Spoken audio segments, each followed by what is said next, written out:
क्या आपने कभी सोचा है कि लव एक्चुअली क्या होता है? नॉर्वेजियन वुड में टोरू एक ऐसे मोमेंट में फंस जाता है जहां वो अपनी चाइल्डहुड फ्रेंड नाओको से प्यार करता है, लेकिन वो मेंटली डिस्टर्ब्ड है। उसके सामने एक चॉइस है, एक वाइब्रेंट और लाइवली गर्ल मिडोरी की, जो उसे नॉर्मल लाइफ दे सकती है। लेकिन फिर भी वो नाओको को चूज करता है, जानते हुए कि ये रिलेशनशिप उसे कहीं नहीं ले जाएगी। ये स्टोरी बताती है कि कभी कभी हम उन चीज़ों से प्यार करते हैं जो हमें डिस्ट्रॉय कर देती हैं, और यही तो ह्यूमन नेचर का सबसे कॉम्प्लेक्स पार्ट है। मुराकामी का ये मास्टरपीस सिर्फ एक लव ट्रायंगल नहीं है, बल्कि ये है कि कैसे हम अपने पास्ट से कोप करते हैं और फ्यूचर में मूव करने की कोशिश करते हैं। नमस्ते दोस्तों, स्वागत है आपका audio books by Indwar YouTube channel में। आज की ऑडियो बुक है Norwegian wood novel by Haruki Murakami. तो चलिए शुरू करते हैं। जब भी मॉडर्न जापानीज लिटरेचर की बात आती है तो हारुकी मुराकामी का नाम सबसे पहले आता है। उनकी नॉवेल नॉर्वेजियन वुड न केवल जापान में बल्कि पूरी दुनिया में रीडर्स के दिलों को छू गई है। ये स्टोरी 1960 के टोक्यो में सेट है और यंग लव, लॉस और ग्रोइंग अप के थीम्स को ब्यूटीफुली एक्सप्लोर करती है। इस नॉवेल की खासियत ये है कि ये बहुत ही सिंपल लैंग्वेज में लिखी गई है, लेकिन इसके इमोशंस बहुत डीप हैं। मुराकामी की राइटिंग स्टाइल ऐसी है कि आप महसूस करते हैं जैसे कोई फ्रेंड आपको अपनी लाइफ स्टोरी सुना रहा हो। कहानी का मेन कैरेक्टर टोरू वतानाबे है, जो एक कॉलेज स्टूडेंट है। वो बहुत ही थॉटफुल और सेंसिटिव यंग मैन है। उसकी पर्सनालिटी में एक काइंड ऑफ लोनलीनेस है जो बहुत से यंग पीपल में देखी जा सकती है। टोरू की कैरेक्टर डेवलपमेंट पूरी नॉवेल में बहुत ब्यूटीफुली की गई है। टोरू का कैरेक्टर रियलिस्टिक है क्योंकि वो परफेक्ट नहीं है। वो मिस्टेक्स करता है, कंफ्यूज रहता है, और जैसे हम सभी करते हैं, वो भी लाइफ में अपना रास्ता खोजने की कोशिश कर रहा है। यही क्वालिटी उसे रिलेटेबल बनाती है। नाओको एक बहुत ही कॉम्प्लेक्स कैरेक्टर है। वो टोरू के बेस्ट फ्रेंड किजुकी की गर्लफ्रेंड थी, लेकिन किजुकी के सुसाइड के बाद वो और टोरू के बीच एक स्ट्रेंज रिलेशनशिप डेवलप होती है। नाओको मेंटल हेल्थ इश्यूज से स्ट्रगल कर रही है, और ये नॉवेल में मेंटल हेल्थ के टॉपिक को बहुत सेंसिटिवली हैंडल करता है। नाओको की फ्रेजिलिटी और वल्नरेबिलिटी पूरी स्टोरी में महसूस की जा सकती है। वो एक ऐसी कैरेक्टर है जो आपको साइमल्टेनियसली प्यार और दुख दोनों फील कराती है। उसकी इमोशनल स्टेट नॉवेल के मूड को डीपली इन्फ्लुएंस करती है। मिडोरी एक बिल्कुल अलग टाइप की गर्ल है। वो वाइब्रेंट, आउटगोइंग और फुल ऑफ लाइफ है। नाओको की कंपैरिजन में मिडोरी रिप्रेजेंट्स नॉर्मलसी और हेल्दी रिलेशनशिप्स की पॉसिबिलिटी। वो टोरू को एक डिफरेंट पर्सपेक्टिव देती है जो लाइफ के पॉजिटिव एस्पेक्ट्स को हाईलाइट करता है। मिडोरी का कैरेक्टर बहुत इंपॉर्टेंट है क्योंकि वो बैलेंस प्रोवाइड करता है। जहां नाओको डार्कनेस और सैडनेस रिप्रेजेंट करती है, वहीं मिडोरी लाइट और होप की सिंबल है। ये कॉन्ट्रास्ट नॉवेल को और भी इंटरेस्टिंग बनाता है। नॉर्वेजियन वुड में प्रेम को बहुत ही मैच्योर वे में प्रेजेंट किया गया है। ये टिपिकल रोमांटिक नॉवेल नहीं है जहां एवरीथिंग परफेक्ट हो जाता है। यहाँ लव कॉम्प्लिकेटेड है, मेसी है और रियल लाइफ के जैसा है। टोरू और नाओको के बीच का रिलेशनशिप शो करता है कि कैसे पास्ट एक्सपीरियंसेस हमारी प्रेजेंट रिलेशनशिप्स को अफेक्ट करते हैं। देयर कनेक्शन ग्रीफ और शेयर्ड मेमोरीज पर बेस्ड है, जो कि हेल्दी फाउंडेशन नहीं है। ये रियलिस्टिक पोर्ट्रेयल है कि कैसे यंग पीपल अक्सर कंफ्यूज करते हैं लव को डिपेंडेंसी के साथ। दूसरी तरफ टोरू और मिडोरी के बीच का रिलेशनशिप मोर हेल्दी और नेचुरल लगता है। ये शो करता है कि जेन्युइन कंपैटिबिलिटी और म्यूचुअल रिस्पेक्ट क्या होती है। ये कंट्रास्ट रीडर्स को थिंक करने पर मजबूर करता है कि रियल लव क्या है। नॉवेल में डेथ और लॉस के थीम्स बहुत प्रोमिनेंटली फीचर्ड है। किजुकी का सुसाइड पूरी स्टोरी का सेंट्रल इवेंट है जो सभी कैरेक्टर्स को डीपली अफेक्ट करता है। मुराकामी ने बहुत स्किलफुली शो किया है कि कैसे ग्रीफ डिफरेंट पीपल को अलग अलग वेज में इम्पैक्ट करती है। टोरू की ग्रीफ सटल है। वो ओपनली नहीं रोता या इमोशनल ब्रेकडाउन नहीं करता, लेकिन उसकी लोनलीनेस और डिस्कनेक्शन से साफ पता चलता है कि वो डीपली अफेक्टेड है। ये रियलिस्टिक पोर्ट्रेयल है क्योंकि मैनी मैन ऐसे ही अपने इमोशंस को हैंडल करते हैं। नाओको का ग्रीफ उसकी मेंटल हेल्थ को सीरियसली डैमेज कर देती है। वो गिल्ट और रिस्पॉन्सिबिलिटी फील करती है और ये उसको इमोशनली पैरालाइज्ड कर देता है। ये शो करता है कि ग्रीफ कितनी डिस्ट्रक्टिव हो सकती है अगर प्रॉपर्ली एड्रेस ना की जाए। मुराकामी ने मेंटल हेल्थ इश्यूज को बहुत ही सेंसिटिवली और रियलिस्टिकली पोर्ट्रे किया है। 1960 के कॉन्टेक्स्ट में जब मेंटल हेल्थ के बारे में अवेयरनेस बहुत कम थी, ये काफ़ी प्रोग्रेसिव था।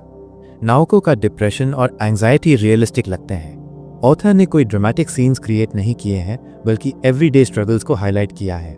ये अप्रोच ज़्यादा इफेक्टिव है क्योंकि ये रीडर्स को एक्चुअली अंडरस्टैंड कराती है कि मेंटल इलनेस क्या होती है। नॉवेल में सैनेटोरियम का सेटिंग बहुत सिग्निफिकेंट है। ये प्लेस हीलिंग और रिकवरी रिप्रेजेंट करता है, लेकिन साइमल्टेनियसली आइसोलेशन भी। ये contradictory nature mental health treatment की रियलिटी को रिफ्लेक्ट करता है। सैनेटोरियम में नाउको की जर्नी शो करती है कि रिकवरी लीनियर प्रोसेस नहीं है, कभी इंप्रूवमेंट होती है, कभी सेटबैक्स आते हैं। ये रियलिस्टिक पोर्ट्रेयल है जो मेंटल हेल्थ अवेयरनेस में कंट्रीब्यूट करता है।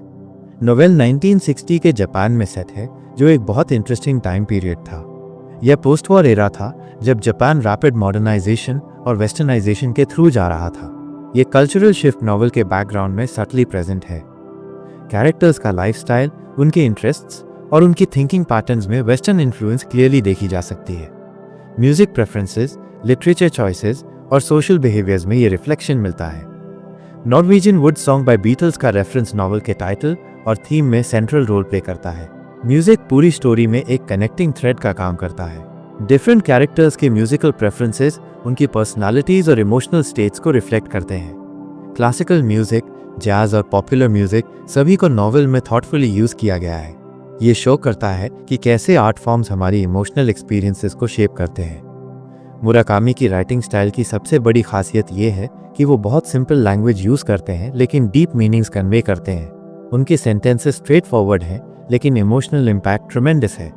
ये अप्रोच बहुत इफेक्टिव है क्योंकि ये रीडर्स को डायरेक्टली कनेक्ट करने में हेल्प करती है। कॉम्प्लेक्स वोकैबुलरी या एलैबोरेट डिस्क्रिप्शंस की जगह ऑथर इमोशंस और सिचुएशंस की ऑथेंटिसिटी पर फोकस करते हैं। स्टोरी फर्स्ट पर्सन में टेल की गई है जो इंटीमेसी क्रिएट करता है। रीडर्स को लगता है कि टोरू डायरेक्टली उनसे बात कर रहा है। ये नैरेटिव स्टाइल नॉवल को मोर पर्सनल और रिलेटेबल बनाता है। फर्स्ट पर्सन पर्सपेक्टिव की लिमिटेशन भी है कि हमें सिर्फ टोरू के व्यू पॉइंट से ही चीजें देखने को मिलती हैं। लेकिन मुराकामी ने इस लिमिटेशन को स्किलफुली यूज किया है रीडर को टोरू के इमोशनल जर्नी में फुली इमर्स कराने के लिए। नॉवल में वेल का सिंबलिज्म बहुत इंपॉर्टेंट है। यह डेप्थ, मिस्ट्री और अननोन को रिप्रेजेंट करता है। कैरेक्टर्स अक्सर फील करते हैं कि वे किसी डीप डार्क वेल में गिर रहे हैं जो उनकी इमोशनल स्टेट को परफेक्टली कैप्चर करता है। वेल भी आइसोलेशन और एंट्रैपमेंट का सिंबल है। जब कैरेक्टर्स इमोशनली स्टक फील करते हैं तो ये इमेजरी बहुत इफेक्टिवली यूज होती है। Natural settings, particularly forests, novel में पीस और हीलिंग के सिंबल्स के रूप में यूज होते हैं। जब कैरेक्टर्स नेचर के क्लोज जाते हैं तो वे अक्सर क्लैरिटी और कामनेस एक्सपीरियंस करते हैं। ये कॉन्ट्रास्ट अर्बन टोक्यो की केओस और कंफ्यूजन के साथ क्रिएट करता है, हाईलाइटिंग करता है कि मॉडर्न लाइफ की कम्प्लेक्सिटी से कैसे एस्केप की जा सकती है। नॉवल में फ्रेंडशिप्स को बहुत रियलिस्टिकली पोर्ट्रे किया गया है। टोरू के डिफरेंट फ्रेंड्स के साथ अलग अलग डायनामिक्स हैं जो रियल लाइफ को रिफ्लेक्ट करता है। कॉलेज फ्रेंडशिप्स की कैजुअलनेस और डेप्थ दोनों को शो किया गया है। कुछ रिलेशनशिप सरफेस लेवल पर हैं जबकि कुछ डीपली मीनिंगफुल हैं। ये वैरायटी रियलिस्टिक पोर्ट्रेयल क्रिएट करती है। नॉवल दो डिफरेंट टाइप्स के रोमांटिक रिलेशनशिप्स प्रेजेंट करता है। Toru Naoko relationship past trauma और इमोशनल डिपेंडेंसी पर बेस्ड है, जबकि Toru Midori relationship mutual attraction और कंपैटिबिलिटी पर। यह कंपैरिजन शो करता है कि हेल्दी रिलेशनशिप कैसी होती है वर्सेस अनहेल्दी वन कैसी होती है। यह एजुकेशनल एस्पेक्ट है जो यंग रीडर्स के लिए वैल्यूएबल है। 1960 के जापानीज स्टूडेंट लाइफ का रियलिस्टिक पोर्ट्रेयल नॉवल में मिलता है। यूनिवर्सिटी कल्चर, स्टूडेंट एक्टिविज्म और सोशल चेंजेस का सटल रेफरेंस है। यह हिस्टोरिकल कॉन्टेक्स्ट नॉवल को और भी रिच बनाता है। रीडर्स को उस टाइम पीरियड की सोशल डायनामिक्स का आइडिया मिलता है। नॉवल में ट्रेडिशनल जेंडर रोल्स और चेंजिंग एक्सपेक्टेशंस के बीच का टेंशन देखा जा सकता है। फीमेल कैरेक्टर्स अपनी इंडिपेंडेंस और ट्रेडिशनल एक्सपेक्टेशंस के बीच बैलेंस करने की कोशिश कर रही हैं। ये पर्टिकुलरली मिडोरी के कैरेक्टर में क्लियर है, जो मॉडर्न वुमेन की कैरेक्टरिस्टिक शो करती है while still dealing with societal expectations. Novel का इमोशनल इम्पैक्ट इतना स्ट्रॉन्ग है कि रीडर्स लॉन्ग टाइम तक इसे रिमेंबर करते हैं। कैरेक्टर्स की स्ट्रगल्स रिलेटेबल हैं और उनकी जर्नी रीडर्स को पर्सनली अफेक्ट करती है। यह कनेक्शन इसलिए पॉसिबल है क्योंकि मुराकामी ने यूनिवर्सल ह्यूमन एक्सपीरियंसेस को कैप्चर किया है। लव, लॉस, कन्फ्यूजन और ग्रोथ ऐसे थीम्स हैं जिनसे हर कोई रिलेट कर सकता है। नॉवल के कई सीन्स और डायलॉग्स मेमोरेबल हैं। सिंपल मोमेंट्स को इतनी ब्यूटीफुली डिस्क्राइब किया गया है कि वे रीडर्स के माइंड में परमानेंटली एच्ड हो जाते हैं। ये स्टोरी टेलिंग की पावर है कि ऑर्डिनरी सिचुएशंस को एक्स्ट्रॉर्डिनरी बना देती है थ्रू इमोशनल डेप्थ और ऑथेंटिक कैरेक्टर डेवलपमेंट। हालांकि नॉवल 1960 में सेट है, लेकिन इसके थीम्स आज भी रेलेवेंट हैं। Mental health awareness, healthy relationships और डीलिंग विद लॉस ऐसे टॉपिक्स हैं जो टाइमलेस हैं।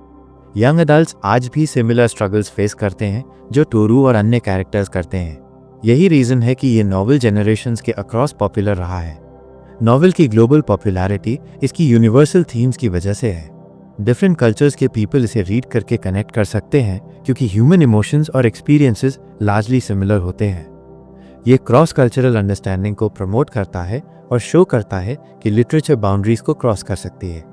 नॉर्वेजियन वुड को मॉडर्न जापानीज लिटरेचर में माइलस्टोन माना जाता है।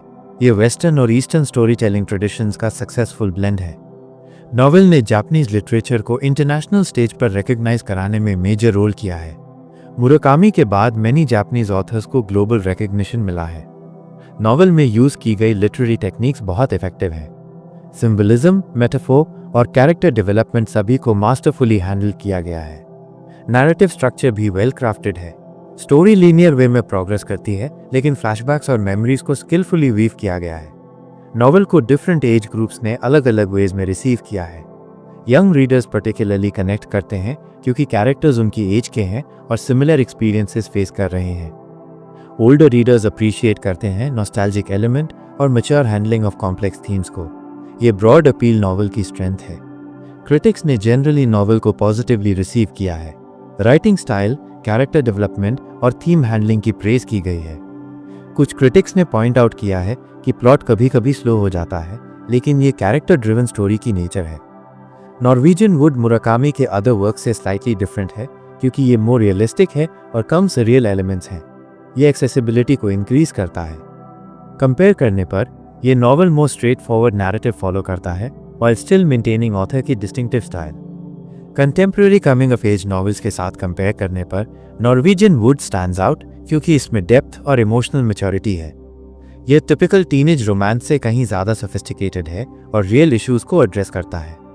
नॉवेल से कई इंपॉर्टेंट लाइफ लेसन्स मिलते हैं। ये टीच करता है कि रिलेशनशिप्स में पेशेंस और अंडरस्टैंडिंग इंपॉर्टेंट है। मेंटल हेल्थ इश्यूज को सीरियसली लेना और प्रोफेशनल हेल्प सीख करना भी इंपॉर्टेंट मैसेज है। कैरेक्टर्स के इंटरैक्शन से इमोशनल इंटेलिजेंस के बारे में बहुत कुछ सीखा जा सकता है। कैसे दूसरों की फीलिंग्स को अंडरस्टैंड करना और अपनी इमोशंस को हैंडल करना। टोरू के कैरेक्टर डेवलपमेंट से डिसीजन मेकिंग प्रोसेस के बारे में इंसाइट मिलती है। कैसे डिफिकल्ट चॉइसेस में राइट डिसीजन लेना। नॉवेल के थीम्स टाइमलेस हैं, इसलिए ये फ्यूचर जेनरेशंस के लिए भी रेलेवेंट रहेगा। ह्यूमन नेचर और बेसिक इमोशंस चेंज नहीं होते। लव, लॉस और ग्रोइंग अप ऐसे एक्सपीरियंसेस हैं जो हमेशा रेलेवेंट रहेंगे। हालांकि सोशल कॉन्टेक्स्ट चेंज हो रहा है, लेकिन कोर ह्यूमन एक्सपीरियंसेस सेम रहते हैं। यह नॉवेल को एंड्योरिंग क्वालिटी देता है। नॉर्वेजियन वुड एक ऐसी नॉवेल है जो रीडर्स के दिलों को गहराई से छूती है। इसकी सबसे बड़ी स्ट्रेंथ यह है कि ये कॉम्प्लेक्स इमोशंस और सिचुएशंस को सिंपल रिलेटेबल वे में प्रेजेंट करती है। मुराकामी की स्टोरी टेलिंग एबिलिटी और कैरेक्टर डेवलपमेंट की स्किल इस नॉवेल में क्लियरली देखी जा सकती है। ये केवल एक लव स्टोरी नहीं है, बल्कि growing up, dealing with loss और finding one's place in the world के बारे में भी है। नॉवेल का मैसेज ये है कि लाइफ कॉम्प्लिकेटेड है, रिलेशनशिप्स मेसी हैं, लेकिन ह्यूमन कनेक्शन और अंडरस्टैंडिंग के थ्रू हम अपनी प्रॉब्लम्स को ओवरकम कर सकते हैं। यह होप और हीलिंग की पॉसिबिलिटी सजेस्ट करता है, even in the darkest times. यह नॉवेल उन सभी के लिए रिकमेंडेड है जो थॉटफुल इमोशनल लिटरेचर अप्रिशिएट करते हैं। ये एक ऐसी रीडिंग एक्सपीरियंस देता है जो लॉन्ग लास्टिंग इम्पैक्ट छोड़ती है और रीडर्स को अपनी लाइफ और रिलेशनशिप्स के बारे में थिंक करने पर मजबूर करती है।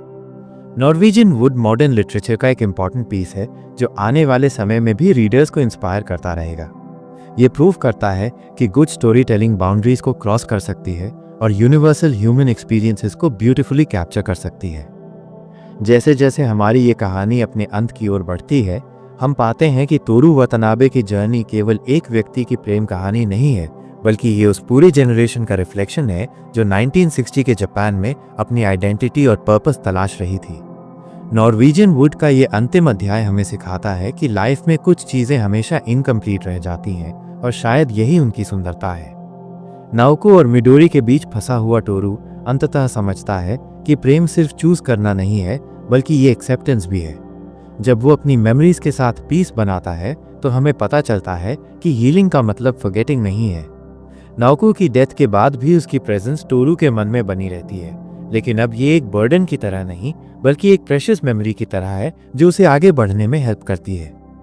इस नॉवल की सबसे बड़ी खूबी ये है कि ये हमें दिखाता है कि कैसे लोग अपनी ग्रीफ और लॉस के साथ कोप करते हैं। हर कैरेक्टर का अपना तरीका है। किजुकी का सुसाइड, नाओको का डिप्रेशन, रेको का पास्ट ट्रॉमा और तोरू का इमोशनल कन्फ्यूजन सभी डिफरेंट एस्पेक्ट्स हैं ह्यूमन सफरिंग के। लेकिन साथ ही ये नॉवल ये भी बताता है कि कैसे म्यूजिक, फ्रेंडशिप और लव हमें इन डार्क मोमेंट से बाहर निकलने में हेल्प करते हैं। बीटल्स का नॉर्वेजियन वुड सॉन्ग, जो इस पूरी कहानी का टाइटल है, सिर्फ एक बैकग्राउंड म्यूजिक नहीं है। ये एक मेटाफोर है उस नॉस्टैल्जिक फीलिंग का जो हम सब अपने पास्ट रिलेशनशिप्स के साथ फील करते हैं। जैसे सॉन्ग में वो गर्ल मिस्टीरियस तरीके से डिसअपियर हो जाती है, वैसे ही नाओको भी टोरू की लाइफ से चली जाती है, लेकिन उसकी मेमोरी हमेशा के लिए एम्बेडेड हो जाती है उसके दिल में। मुराकामी जी का राइटिंग स्टाइल इस नॉवल में बिल्कुल यूनिक है। वो कॉम्प्लिकेटेड इमोशंस को बहुत सिंपल लैंग्वेज में एक्सप्रेस करते हैं, लेकिन उनका इम्पैक्ट बहुत डीप होता है। जब टोरू अपने डॉर्मेट्री रूम में अकेला बैठा होता है और नाओको के लेटर्स पढ़ता है, हमें लगता है जैसे हम भी उसके साथ हैं।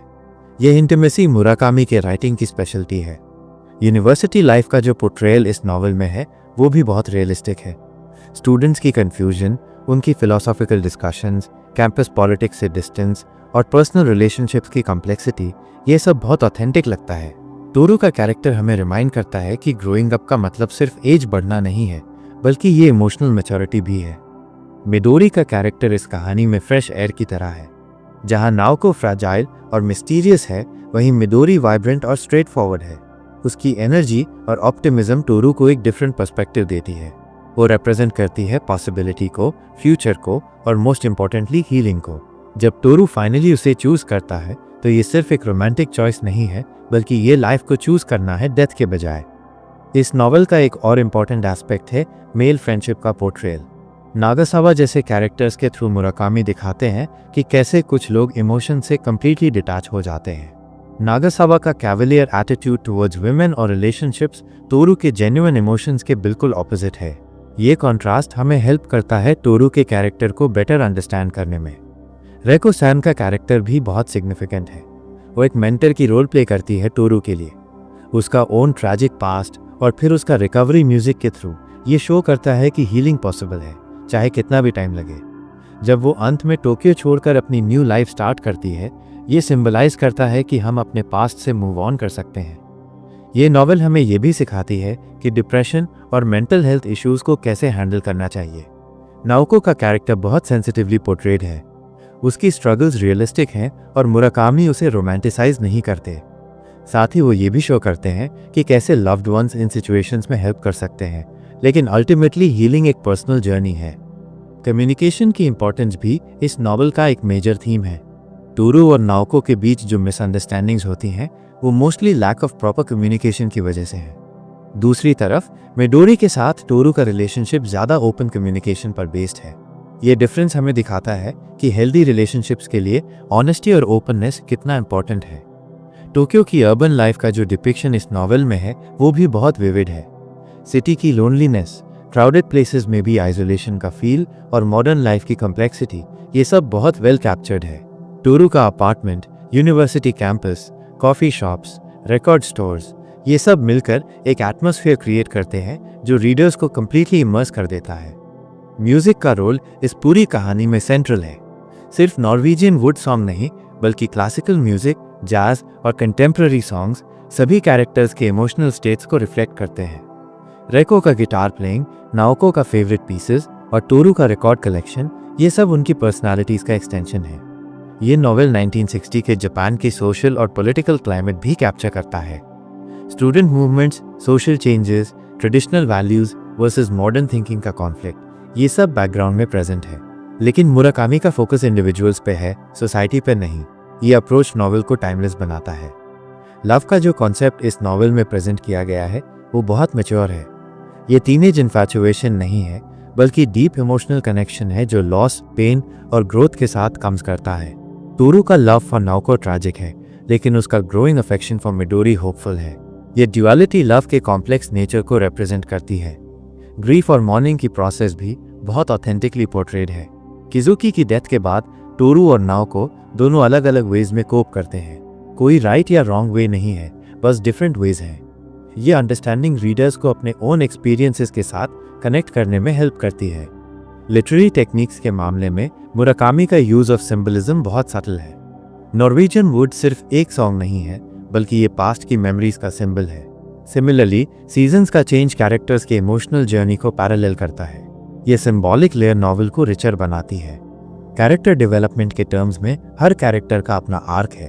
तोरू की जर्नी इनोसेंस से एक्सपीरियंस तक है। नाओको का कैरेक्टर ट्रेजेडी का रिप्रेजेंटेशन है, लेकिन साथ ही ये भी शो करता है कि कुछ पीपल इतने सेंसिटिव होते हैं कि वो इस हार्श वर्ल्ड को हैंडल नहीं कर पाते। मिडोरी का कैरेक्टर रेजिलियंस और होप का सिंबल है। इस नॉवेल की एक और खासियत है इसकी यूनिवर्सल अपील। भले ही ये 1960 के जापान की स्टोरी है, लेकिन इसके थीम्स और इमोशंस यूनिवर्सल हैं। यंग अडल्ट्स की कंफ्यूजन, फर्स्ट लव का पेन और प्लेजर, लॉस के साथ डीलिंग करना, ये सब एक्सपीरियंसेस हर कल्चर में रिलेटेबल हैं। राइटिंग की पर्सपेक्टिव से देखें तो मुराकामी का फर्स्ट पर्सन नरेशन बहुत इफेक्टिव है। तोरू की वॉइस के थ्रू हम पूरी स्टोरी एक्सपीरियंस करते हैं और ये इंटीमेसी क्रिएट करता है। रीडर को लगता है जैसे तोरू डायरेक्टली उनसे बात कर रहा है, अपनी मेमोरीज शेयर कर रहा है। डायलॉग राइटिंग भी बहुत नेचुरल है। कैरेक्टर्स की कॉन्वर्सेशंस रियलिस्टिक लगती हैं, फोर्स्ड नहीं। स्पेशली मिडोरी के डायलॉग्स में जो स्पॉन्टेनिटी और एनर्जी है वो उसके कैरेक्टर को परफेक्टली कैप्चर करती है। नाओको की हेजिटेंट और often melancholic way of speaking भी उसकी मेंटल स्टेट को रिफ्लेक्ट करती है। डिस्क्रिप्शन और इमेजरी भी बहुत पावरफुल है। छोटी छोटी डिटेल्स जैसे कि तोरू का मॉर्निंग रूटीन, कैंपस की ट्रीज या फिर मिडोरी के हंसने का तरीका, ये सब मिलियू को बहुत विविड बनाते हैं। रीडर्स को लगता है जैसे वो एक्चुअली उस एनवायरनमेंट में प्रेजेंट है। टाइम की हैंडलिंग भी इंटरेस्टिंग है इस नॉवल में। स्टोरी प्रेजेंट से पास्ट में जंप करती रहती है, लेकिन ये कंफ्यूजन क्रिएट नहीं करती, बल्कि ये मेमोरी की नेचुरल फ्लो को मिमिक करती है। जैसे रियल लाइफ में मेमोरीज आती जाती रहती हैं, वैसे ही ये नॉवल भी स्ट्रक्चर्ड है। एंडिंग का जो ट्रीटमेंट है वो बहुत थॉटफुल है। मुराकामी ओपन एंडिंग देते हैं जो रीडर्स को अपना इंटरप्रिटेशन बनाने की फ्रीडम देती है। तोरू का final phone call to Midori hope का सिंबल है, लेकिन उसका एग्जैक्ट आउटकम डिलिबरेटली एम्बिग्युअस रखा गया है। इस नॉवल के कल्चरल इम्पैक्ट की बात करें तो ये न सिर्फ जापान में बल्कि इंटरनेशनली भी बहुत पॉपुलर हुई। इसकी थीम्स और स्टोरी टेलिंग स्टाइल ने पूरी जनरेशन के राइटर्स को इन्फ्लुएंस किया है। मॉडर्न जापानीज लिटरेचर में इसकी जगह एक माइलस्टोन की है। एकेडमिक पर्सपेक्टिव से भी ये नॉवल बहुत रिच है। लिटरेचर स्कॉलर्स इसे पोस्ट मॉडर्न फिक्शन का एक इम्पॉर्टेंट एग्जाम्पल मानते हैं।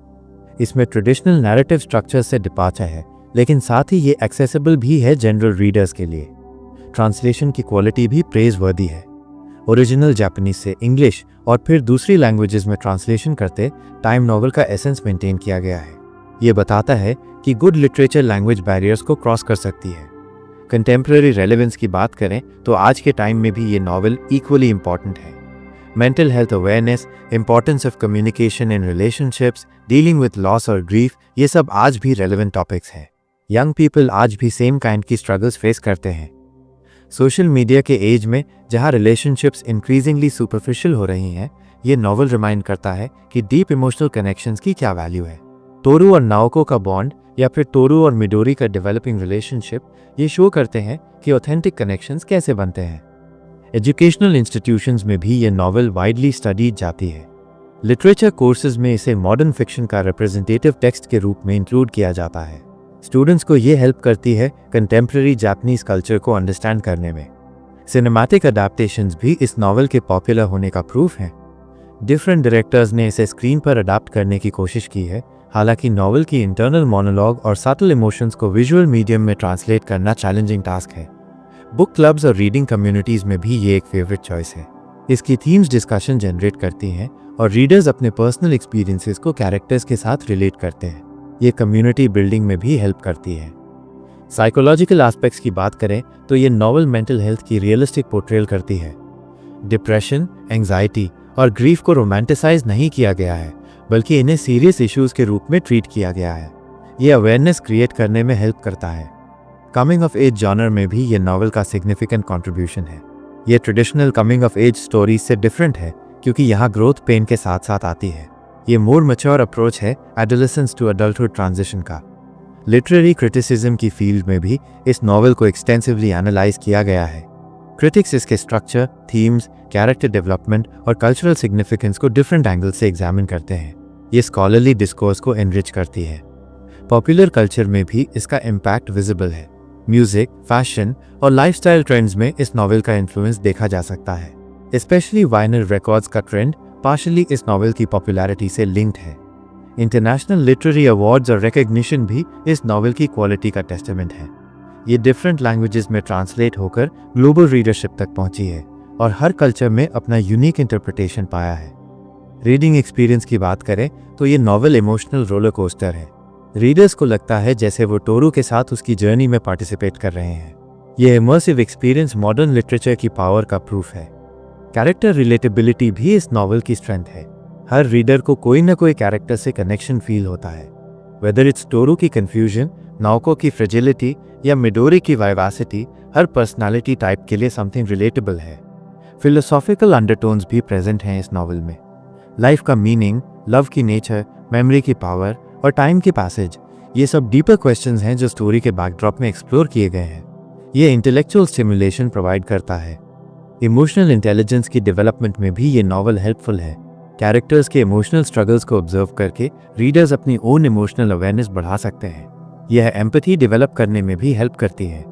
क्रिएटिव राइटिंग के स्टूडेंट्स के लिए भी ये एक्सेलेंट एग्जाम्पल है। Character development, dialogue writing, narrative structure और इमोशनल डेप्थ, इन सब एस्पेक्ट्स में ये मॉडल टेक्स्ट है। एस्पायरिंग राइटर्स इससे बहुत कुछ सीख सकते हैं। क्रॉस कल्चरल अंडरस्टैंडिंग भी इस नॉवेल का इंपॉर्टेंट कंट्रीब्यूशन है। जापानीज कल्चर, सोशल नॉर्म्स और लाइफस्टाइल को इंटरनेशनल ऑडियंस के लिए एक्सेसिबल बनाया गया है। यह कल्चरल ब्रिज का रोल प्ले करती है। जेंडर रिप्रेजेंटेशन भी थॉटफुली हैंडल्ड है। मेल और फीमेल कैरेक्टर्स दोनों को कॉम्प्लेक्स पर्सनालिटीज के साथ पोर्ट्रे किया गया है।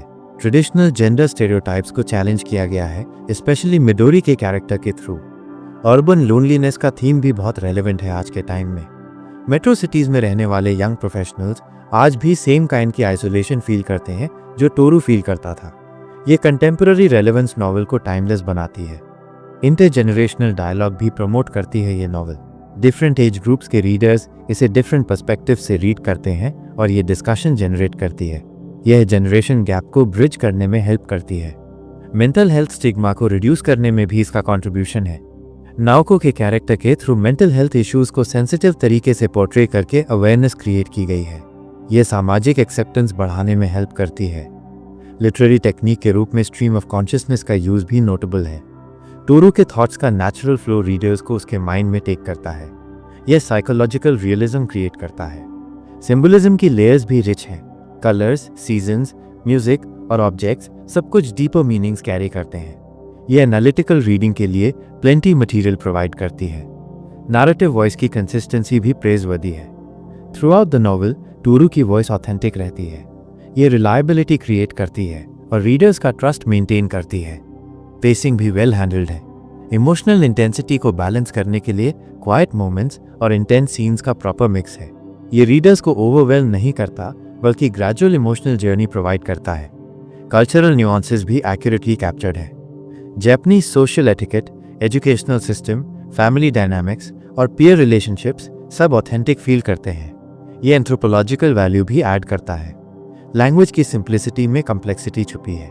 सरफेस पर सिंपल लगने वाली सेंटेंसेस डीपर इमोशंस और मीनिंग्स कैरी करती हैं। ये मुराकामी के मास्टरी का साइन है। रीडर एंगेजमेंट भी कंसिस्टेंटली हाई रहती है। कोई भी चैप्टर बोरिंग नहीं लगता, हर पेज टर्न करने की अर्ज क्रिएट करता है। यह page Turner quality commercial success में कंट्रीब्यूट करती है। क्रिटिकल अक्लेम और पॉपुलर सक्सेस दोनों अचीव करना रेयर है, लेकिन ये नॉवल दोनों एरियाज में सक्सेसफुल है। ये लिटरेरी मेरिट और मास अपील के बीच परफेक्ट बैलेंस का एग्जाम्पल है। टाइम पीरियड की ऑथेंटिसिटी भी वेल रिसर्च्ड है। 1960 के जापान की सोशल, पॉलिटिकल और कल्चरल डिटेल्स एक्यूरेटली पोर्ट्रेड है। यह हिस्टोरिकल फिक्शन के एलिमेंट्स भी ऐड करती है। कैरेक्टर मोटिवेशन भी वेल एस्टैब्लिश्ड है। हर कैरेक्टर के एक्शंस के बिहाइंड लॉजिकल और इमोशनल रीजंस हैं। ये बिलीवेबिलिटी मेंटेन करती है। कॉन्फ्लिक्ट रेजोल्यूशन भी रियलिस्टिक है।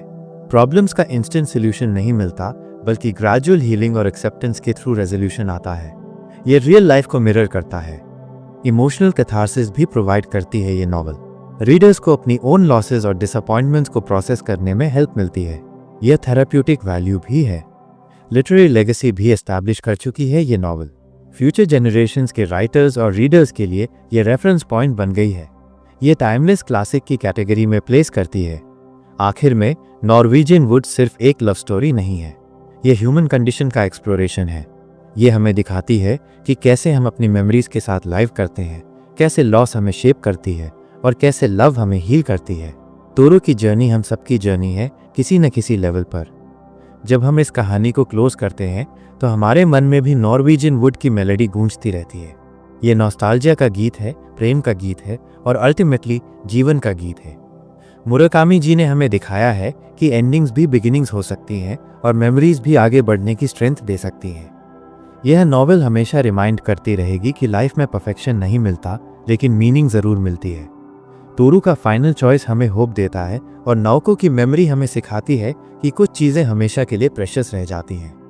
नॉर्वेजियन वुड की ये अनंत मेलोडी हमारे दिलों में हमेशा बजती रहेगी, याद दिलाती रहेगी कि प्रेम, हानि और हीलिंग का ये साइकिल ही जीवन की सबसे बड़ी सच्चाई है। अगर आपको ये ऑडियो बुक पसंद आई हो तो एक लाइक ज़रूर दीजिए और कमेंट करके बताइए कि अगली कहानी कौन सी सुननी है। आपका कमेंट पिन किया जा सकता है, तो दिल से कुछ लिखिए। और हाँ, सब्सक्राइब करना मत भूलिए, साथ में उस बेल आइकन को दबाना ज़रूरी है ताकि अगली ऑडियो बुक की घंटी सबसे पहले आपके पास बजे। मिलते हैं अगली ऑडियो बुक में। सुनते रहिए, सीखते रहिए।